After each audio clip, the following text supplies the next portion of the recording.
హంద్రినీవా కాలువకు లైనింగ్ చేయడం వలన 1,00,000 ఎకరాల్లో భూగర్భ జలాలు పడిపోయాయని, కావాలంటే అధికారులతో నివేదికలు తెప్పించుకోవాలని రాప్తాడు మాజీ ఎమ్మెల్యే తోపుదుర్తి ప్రకాష్ రెడ్డి అన్నారు. అనంతపురం జిల్లా పార్టీ కార్యాలయంలో ఆయన మీడియాతో మాట్లాడుతూ 3,850 కోట్లు ఖర్చు పెట్టి రైతులకు ద్రోహం చేశారన్నారు. కుప్పానికి నీరు తీసుకెళ్లామని డబ్బులు కుప్పపోసుకున్నారన్నారు. అప్పుడు కుప్పానికి బావ కోసం ఇప్పుడు మడకశిర బ్రాంచ్ కెనాల్ పేరుతో బావమరిది మేలు చేసేందుకు కాలువల్లో నిధులు పారిస్తూ జేబులు నింపుకుంటున్నారన్నారు. అసలు పిల్ల కాలువలు తవ్వకుండా ఎవరైనా లైనింగ్ చేస్తారా అంటూ నిలదీశారు. కూటమి ప్రభుత్వం వచ్చినప్పటి నుంచే ఒక్క హంద్రినీవాలోనే సుమారు 1,500 కోట్ల రూపాయలు అవినీతికి పాల్పడ్డారన్నారు. పరిటాల సునీత భూములిచ్చిన రైతులకు డబ్బు ఇవ్వకుండా దౌర్జన్యంగా కాలువ పనులు చేస్తూ ఉన్నారని విమర్శలు చేశారు. అందుకే ఈ నెల 30న చెన్నై కొత్తపల్లిలో పాదయాత్ర చేస్తున్నట్లు చెప్పారు. రాయలసీమకు చంద్రబాబు చేస్తున్న ద్రోహంపై గళం విప్పాలని పిలుపునిచ్చారు. 30వ తారీఖు రాయలసీమ ప్రాజెక్టులను నిర్లక్ష్యం చేస్తున్నటువంటి చంద్రబాబు ప్రభుత్వ వైఖరిపై రైతులందరూ కూడా సమాయత్తమై 1 కిలోమీటరు పాదయాత్రనంటే 304 కిలోమీటర్ హంద్రినీవా కాలువ నుంచి ఏదైతే ఆప్టేక్ పాయింట్ ఉందో మడకశిర బ్రాంచ్ కెనాల్ అక్కడ 0 నుంచి 1.25 దగ్గర పంప్ హౌస్ వరకు కూడా ఒక పాదయాత్రను చేపట్టడము జరుగుతూ ఉంది. ప్రభుత్వము గుడ్డిగా నిద్రపోతూ ఉందా, నిద్ర నటిస్తూ ఉందా, ప్రజలకు ఇప్పటికే అర్థమైంది. ఈ ప్రభుత్వము ప్రజల సమస్యలపైన స్పందించదు, రైతు సమస్యలపైన స్పందించదు, రైతు దోపిడీ విధానాలను సరిదిద్దుకోదు. కానీ ప్రతిపక్షం యొక్క గొంతు నొక్కాలనేటువంటి ఒకే ఒక ఆలోచన విధానంతో ముందుకు పోతోంది చంద్రబాబు ప్రభుత్వం. మీ చంద్రబాబు నాయుడు గారు ఈరోజు రాజశేఖర రెడ్డి గారు తీసుకొచ్చిన 40 టీఎంసీల హంద్రినీవాలో 6 లక్షల ఆయకట్టును ఎగరగొడుతూ జీవో నంబర్ 22 ఇచ్చారు 2015లో. ఇదేంటని మా విశ్వేశ్వరరెడ్డి గారు లాంటి నాయకులు ప్రశ్నిస్తే మా విధానం అదే అన్నారు. మీరందరూ కూడా మా విధానం అన్నారంటే రైతు పొలానికి నీరు చేరకుండా చేయడమే మీ విధానమా? 40 టీఎంసీల హంద్రినీవాను కేవలము చెరువులకు నీళ్ళు ఇచ్చే విధంగా, అదేవిధంగా తాగునీటి ప్రాజెక్టుగా మార్చేటువంటి కార్యక్రమం మీరు చేశారు. మా జగన్మోహన్ రెడ్డి గారు చెరువులకు నీళ్ళు ఇస్తూ కొత్తగా రూపొందించినటువంటి Bhairavanthippa lift irrigation scheme, upper Pennar lift irrigation scheme, Puttaparthi lift irrigation scheme, అదేవిధంగా గాజులదున్నకు డ్రింకింగ్ వాటర్ డోన్ దగ్గర లిఫ్ట్ ఇరిగేషన్ స్కీమ్, ఈ కొత్త ప్రాజెక్టులకు నీళ్ళు ఇస్తూ, చెరువులకు నీళ్ళు ఇస్తూ 6 లక్షల ఎకరాల ఆయకట్టుకు నీళ్ళు ఇచ్చే విధంగా ఈ ప్రాజెక్టుని ఎన్హాన్స్ చేశారు. మళ్ళీ మీరు వచ్చి ఈరోజు తిరోగమనమే మీది. మీ అభివృద్ధిలో పురోగమనం లేదు, తిరోగమనమే. నీటి విషయంలో, నిధుల విషయంలో మాత్రమే పురోగమనము. నీటి విషయంలో దీన్ని 83 టీఎంసీల ప్రాజెక్టును మళ్ళీ 40 టీఎంసీలకే కుదిస్తూ 3,850 క్యూసెక్కులకు మాత్రమే హంద్రినీవా మొదటి ఫేజ్ను పరిమితం చేస్తూ, రెండవ దశలో భవిష్యత్తులో వెడల్పు చేసే అవకాశం లేకుండా కాలువ లైనింగ్ చేసి కుప్పం వరకు తీసుకెళ్లేటువంటి కార్యక్రమం మీరు చేశారు.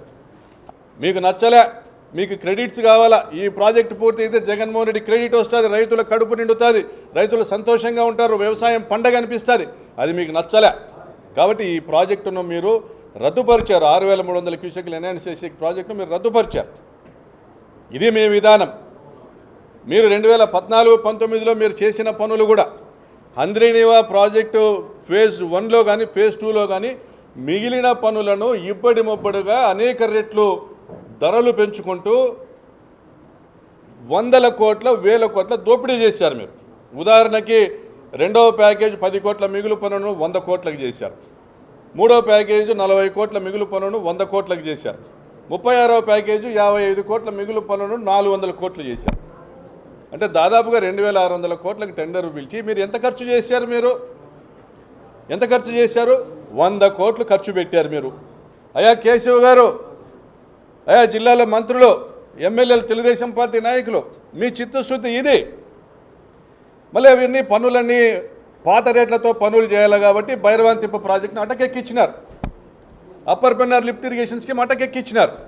36వ ప్యాకేజీ పనులు ఆ రోజుల్లో 2015లో మీ ప్రభుత్వం వచ్చినాక రద్దు చేసిన ఈపీసీ విధానంలో ఉన్న ప్యాకేజీలో 55 కోట్ల మిగులు పనిని ఈరోజు జీఎస్టీతో కలిపి 550 కోట్లకు పెంచినారు, 10 రెట్లు. దీనికి పైగా ల్యాండ్ అక్విజిషన్ కాస్ట్ మళ్ళీ 200-300 కోట్లు. ధనం బారుతాందా, నీళ్లు బారుతాందా? నేను ఈ జిల్లా మంత్రులను అడుగుతా ఉన్నా, ఎమ్మెల్యేలను అడుగుతా ఉన్నా. అంద్రీనీవా కాంక్రీట్ లైనింగ్ ఫేజ్ 2లో మీరు చేయడం వల్ల 1,00,000 ఎకరాలలో ఈరోజు భూగర్భ జలాలు పడిపోయినాయి. భూగర్భ జలాలు పడిపోయి వేల బోర్లు ఎండిపోయి వేలాది మంది రైతులు పంటలు పెట్టడం మానుకున్నారు. ఇది మీరు చెక్ చేసుకోండి, మీ అగ్రికల్చర్ డిపార్ట్మెంట్ నుంచి డేటా తెచ్చుకోండి. ఇది మీ నిర్వాకం. ఎవరయ్యా లబ్ధి పొందినారంటే ఆ 3,850 కోట్ల నిధులు కుప్పానికి పోయినాయి. కుప్పలు కుప్పలుగా మీరు లెక్కలించుకున్నారు 40% లాభాలతో.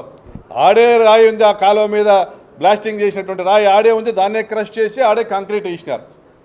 మీకు ఖర్చు అయింది 4,000 రూపాయలు కాంక్రీట్కి అయితే 7,200 రూపాయలు విత్ జిఎస్టీ ఇన్పుట్ మీకు వచ్చిన రేట్. 40% అంటే దాదాపు 1,500. దరిద్రం అంటే 1,000 కోట్ల నుంచి 1,200 కోట్లు దోపిడీ చేశారు. నిధులు బారిచ్చారు. మీరు మాకేం మేలు చేయలే. గొంతు కోసినారు ఈరోజు హిందూపురం పార్లమెంటు నియోజకవర్గంలో రైతుల్ని.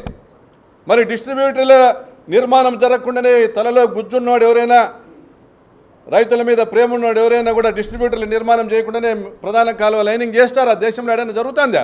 మరి మడకశిర బ్రాంచ్ కాలువ పనులు మొన్న టెండర్లు పిలిచినారు 800 కోట్లు. మడకశిర బ్రాంచ్ కాలువ పనులకు టెండర్లు పిలిస్తే ఆ రోజుల్లో మడకశిర బ్రాంచ్ కాలువ మొత్తము నిర్మాణం 0 నుంచి 200 కిలోమీటర్ వరకు కూడా మొత్తము నిర్మాణం అంతా కూడా కలిపితే ఒక 300 కోట్ల 400 కోట్లతోనే ఈ ప్రాజెక్టు నిర్మాణం పనులు స్టార్ట్ అయితే ఈరోజు కేవలం మొదటి 70 కిలోమీటర్లు కుప్పం బ్రాంచ్ కెనాల్ వరకు నీళ్లు తీసుకుపోయింది. అప్పుడు బావ కోసము 75 కిలోమీటర్ వరకు బాలయ్య బామర్ది కోసము. దాంట్లో 800 కోట్లు. 40%కు తక్కువ లేకుండా లాభాలంటే 300 కోట్ల దోపిడీ. ఇదే మే విధానం.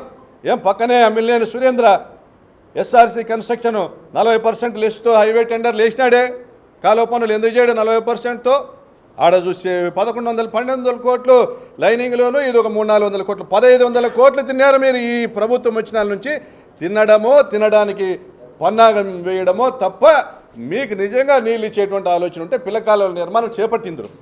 మీరు మడకశిర బైపాస్ కెనాల్, మా జగనన్న మడకశిర నియోజకవర్గానికి తీసుకొచ్చిన కెనాల్ 120 కోట్లు 130 కోట్లు. ఆ ప్రాజెక్టుని ఎందుకు అటకెక్కించినారు? అది పాత రేట్లతో ఉంది. ఆ కాంట్రాక్టర్ పని చేస్తే మాకేం డబ్బులు ఇడు, కొత్తగా మళ్ళీ ఇట్లా చుట్టుకొని పోయి హిందూపురం దాటుకొని పోయి మళ్ళీ మన్నూరు వరకు వచ్చి ఇక్కడ మడకశిర దగ్గరికి నీళ్లు తీసుకొని వస్తాం. ఇది జరిగేది ఎప్పుడో, మీరు నిధులు ఇచ్చేది ఎప్పుడో, అవి పనులు అయ్యేది ఎప్పుడో. మడకశిర బైపాస్ కెనాల్ తుస్సే. గొప్పగా జబ్బలు జరుచుకుంటూ మాట్లాడితే కాదు, చిత్తశుద్ధి ఉండాలి శాసనసభ్యులకు. మా ప్రాంతానికి నీళ్లు తీసుకురావాలా, మేము ఎమ్మెల్యేగా మమ్మల్ని గెలిపించిన ప్రాంతం నీళ్లు తీసుకుని చిత్తశుద్ధి ఉండాలి. ఏడుంది మీకు? మరి ఇంతకంటే ఘోరమైంది. పేరూరు డ్యాముకు ఆడ తురకలాపట్నం నుంచి నీళ్ళు ఇస్తే ఏం సవితమ్మ నీకు చేత కాదా? పరిటాల విగ్రహాలు పెడతావు నువ్వు, పరిటాల సుంటను ఒప్పించలేవా పేరూరు డ్యాముకు నీళ్ళు ఇచ్చేదానికి? ఆడ రొద్దం మండలంలో తురకలాపట్నం దగ్గర నీ చెరువు మరొక కనీసము దానికి రిపేర్ ఖర్చులు పెట్టుకోలేకపోయినావు నువ్వు. ఆ మరో పారితే పేరూరు డ్యాముకు నీళ్లు పోవా? 2 ఏళ్ళు రైతులు బతకరా? మీ రొద్దం మండలం రైతులు బతకరా? పేరూరు డ్యాముకు నీళ్ళు వస్తే కమ్మదూరు మండలం సహా రాప్తాడు నియోజకవర్గంలోని 6 మండలాల రైతులు బతకరా? అంటే నీళ్ళు ఇస్తే రైతులు బతుకుతారు, బతకూడదు. కొత్త కాంట్రాక్టులు తెచ్చుకుంటే నిధులు వస్తాయి, మీకు నిధులు పడితే మీరు బతుకుతారు. ఇది మీ విధానం. ఆయన చెప్పినట్లు చంద్రబాబు రేవంత్ రెడ్డి కలుసుకొని పాలమూరు రంగారెడ్డి స్కీమ్ స్టార్ట్ చేస్తే ఆ Dindi scheme, Kalwakurthy, Nettempadu lift irrigation scheme start అయితే రోజుకి 3 టీఎంసీలు కొడతారు.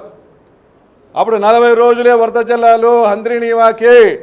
ఈ 40 టీఎంసీల హంద్రీనీవా 3,850 క్యూసెక్ల ప్రకారం ఇస్తే అబ్బాబ్బ అంటే 20 టీఎంసీలకు మించిరావు. ఏడబెట్టుకుంటావు నాయన నీళ్ళు? తాగునీటి ప్రాజెక్టుగా నువ్వు చేస్తున్నావు చంద్రబాబు హంద్రీనీవాని. ఇది పరిస్థితి గమనించి 20 టీఎంసీలు అదనంగా వాళ్ళకి ఇచ్చి పోతిరెడ్డిపాడు హెడ్ రెగ్యులేటర్ నుంచి చిత్తూరు కడప జిల్లాలకు నీళ్ళు ఇచ్చే ప్రాజెక్టు తీసుకొని వచ్చినాడు జగనన్న. దానికోసమే రాయలసీమ లిఫ్ట్ ఇరిగేషన్ స్కీమ్ ఏర్పాటు చేసినాడు. 3 టీఎంసీలతో పంపింగ్ చేయాలా, పాలమూరు రంగారెడ్డితో పోటీపడి పంపింగ్ చేసి రాయలసీమను కాపాడుకోవాలనేసి జగనన్న తపన. ఇది గుర్తించకుండా క్రెడిట్ల కోసము ఆ చిత్తూరు జిల్లాలో పిఎల్ఆర్ కంపెనీ వాళ్ళు చేస్తున్నారనేసి ఆ గాలేరు నగర్ నుంచి హంద్రీనీవా లిఫ్ట్ ఇరిగేషన్ స్కీమ్ పూర్తి చేసి అది పెద్దిరెడ్డి అన్నకో జగనన్నకో మంచి పేరు వస్తుందని ఆపినావు. మంచి పేరు జగనన్నకు వస్తుందని ఆపినావు. అంటే నీ రైతులకు నీళ్ళు ఇచ్చే పనులు నువ్వు చేయవు. ఇంకా నువ్వు చాలు, నీ దోపిడీ విధానం చాలు. ఇప్పటికైనా బుద్ధి తెచ్చుకో. మీ ఎమ్మెల్యేలు ఏం చెప్తున్నారో మీకే, మీ లోకేష్ ఏం చెప్తున్నాడో మీకే. అనంతపురం జిల్లాలో రైతులు కరువు బారిన పడి వలసలు పోతా ఉన్నారు. బిచ్చమెత్తుకునే పరిస్థితికి తీసుకొని వస్తున్నావు. మళ్ళా నువ్వు ఈ విధానాలు మార్చుకొని ఈ ప్రాజెక్టులు కేవలం రైతులకు నీళ్ళు ఇచ్చే ప్రాజెక్టుగా దీన్ని మార్చాలని మరొకసారి విజ్ఞప్తి చేస్తూ మా యొక్క ప్రజాస్వామ్యబద్ధమైనటువంటి నిరసన కార్యక్రమాన్ని చిన్నకొత్తపల్లి మండలం న్యామద్దల పొలంలో నేమతల గ్రామంలో మేము 30వ తారీఖున ప్రశాంతమైన వాతావరణంలో ప్రజాస్వామ్యబద్ధంగా రైతులందరూ నోటికి టవాలు చుట్టుకొని వచ్చి మౌనంగా కూర్చునేటువంటి కార్యక్రమం చేయబోతున్నాం. దయచేసి అందరూ కూడా సహకరించవలసిందే విజ్ఞప్తి చేస్తాం. ఈ దౌర్జన్యాలను అరికట్టండి. కేశవ్ గారు డబ్బులు తీసుకొచ్చి రైతులకి ఇవ్వండి. కాంట్రాక్టర్లకు ఇస్తే కమిషన్లు వస్తాయి, సంతోషం. కానీ రైతులకి ఇస్తే తలుచుకుంటారు. మీకు భూములు ఇచ్చినారు, వాళ్ళు భూములు లేకపోతే ప్రాజెక్టులు నీళ్ళాడయా. ఈరోజు శ్రీశైలం డ్యాముకు కొన్ని వేల ఎకరాలు రాయలసీమ రైతులు భూములు లేకపోతే మనం నీళ్ళ గురించి మాట్లాడేదాని నుంచి వచ్చింది. ఇప్పటికైనా కళ్ళు తెరిచి ఆర్థిక మంత్రి గారు భూసేకరణకు ప్రాధాన్యత ఇచ్చి ఫస్ట్ రైతులకు డబ్బులు ఇచ్చి మళ్ళీ మీ మిషన్లు పెట్టండి.